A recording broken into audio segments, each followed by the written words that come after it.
দুর্গাপূজার আসল উৎসব শুরু হয় ষষ্ঠী থেকে। আর এই দিনের প্রধান আচার হল দেবী বোধন, অধিবাস ও আমন্ত্রণ। আজকের ভিডিওতে আমরা জানব এই আচারগুলির শাস্ত্রীয় তাৎপর্য, পুরাণ কাহিনী ও আধ্যাত্মিক গুরুত্ব।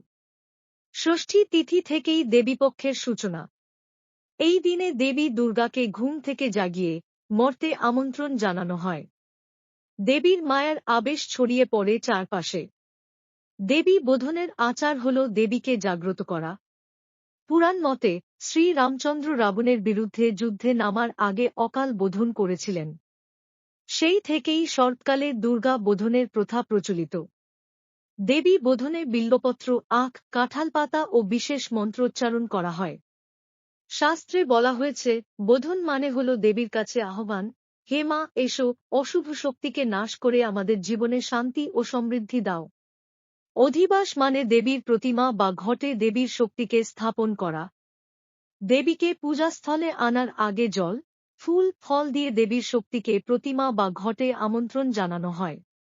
এর মাধ্যমে স্থান ও উপকরণ পবিত্র হয়, যাতে দেবী সেখানে আসীন হতে পারেন।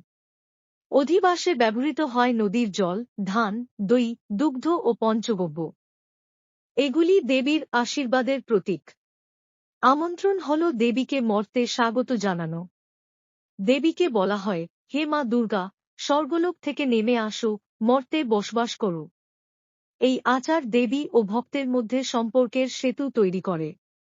আমন্ত্রণের পর থেকেই পূজার মূল আনুষ্ঠানিকতা শুরু হয়। ষষ্ঠী থেকে শুরু হয় প্রতিমা উন্মোচন, প্যান্ডেল উদ্বোধন ও সাংস্কৃতিক অনুষ্ঠান।